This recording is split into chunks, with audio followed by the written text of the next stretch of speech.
It began with a shudder that came from the deck below.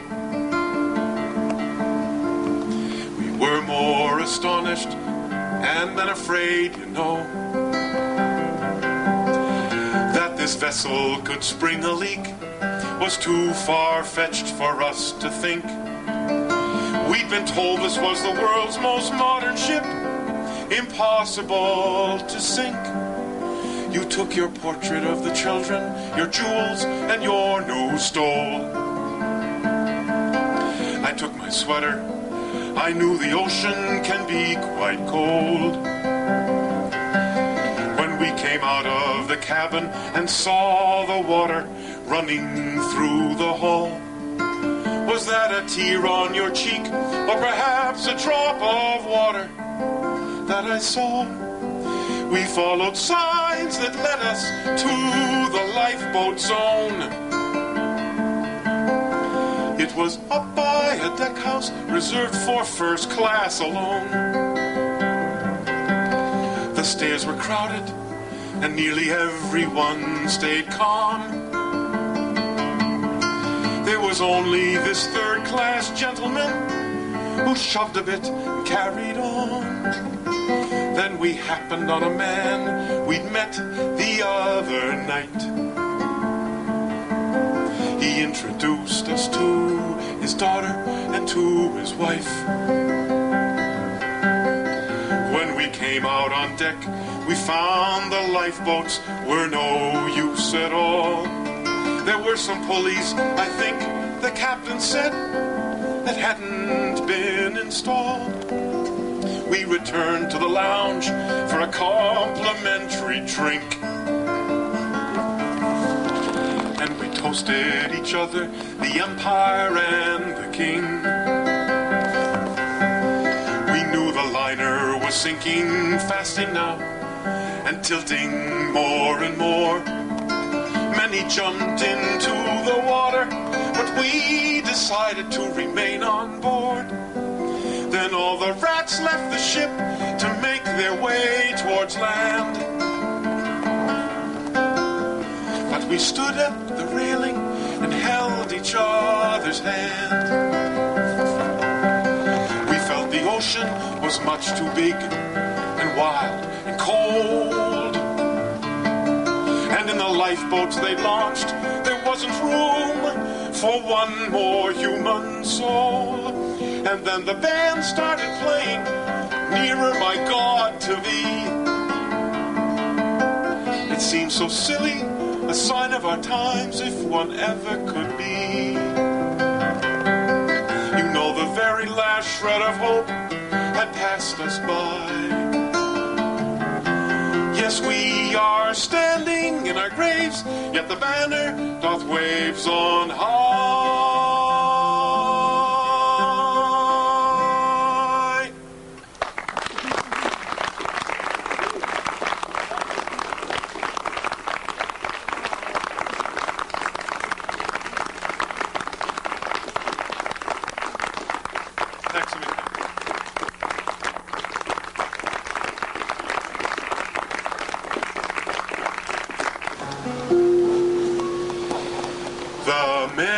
Gleams as summer polishes the flowers.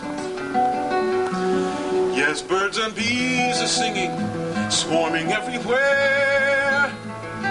The wind's caressing sunny limbs and leaves for hours. But in my garden, it's all withered, dark and bare. This place is cobwebbed, overgrown, decayed and ugly. And in my heart, I don't feel any hope at all. Out there the summer spreads her treasury of perfume. Out there it's summer, but I'm well into the fall. I did enjoy it here with you and all my kittens. We lived in sin and we ignored salvation's call. I was at peace within myself, for I had never been able to say no to anything at all.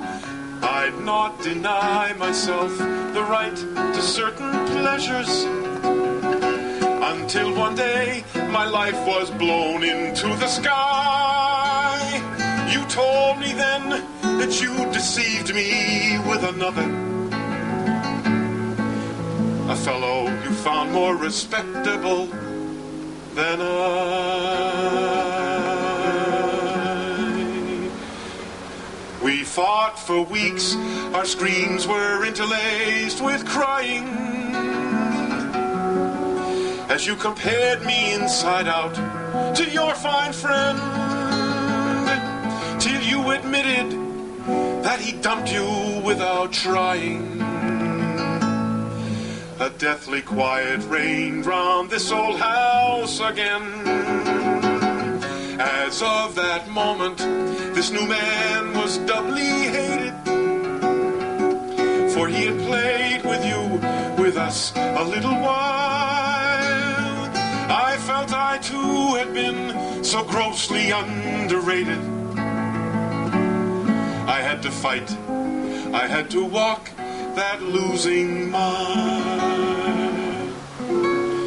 I held a hammer hidden underneath my jacket when he came out in a silk scarf and said, "Hello, listen, come on in and shoot the breeze with me this evening." I only stuttered. What I said I'll never know. And then he treated me to brandy and Havanas. And you know me, I'd be the last one to refuse. And when we parted, we were best of friends and buddies. I brought some things that you'd forgot back home to you. I grope around in this Pompeii, my ruined kingdom. I try to make some reason of this puzzling rhyme. No, you may never, ever poke at me for pennies, nor be another man's excuse for killing time. No, let us bury this with wreaths of lovely flowers, and let our lives and my cats be what they will be, in spite of carelessness and dirt and crumbling towers. I'll love you always, dear. You mean too much to me.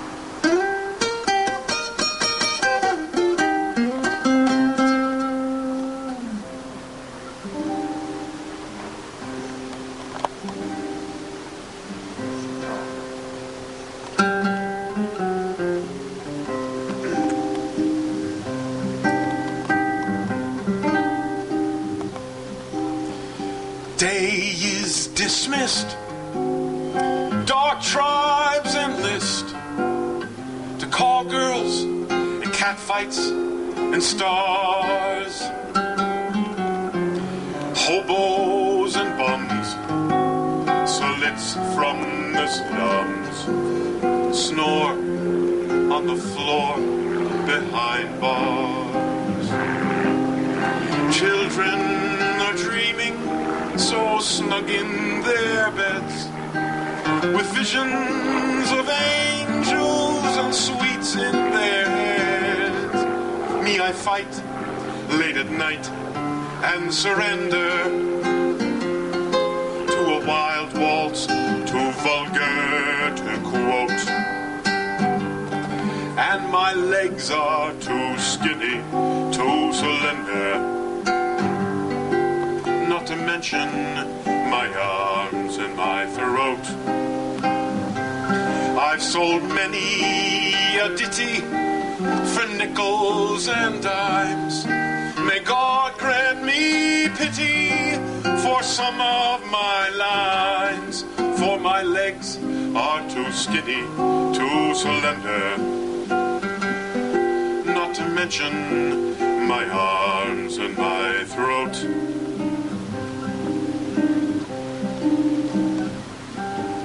Crooners record, bitter and bored, swooning for anyone there.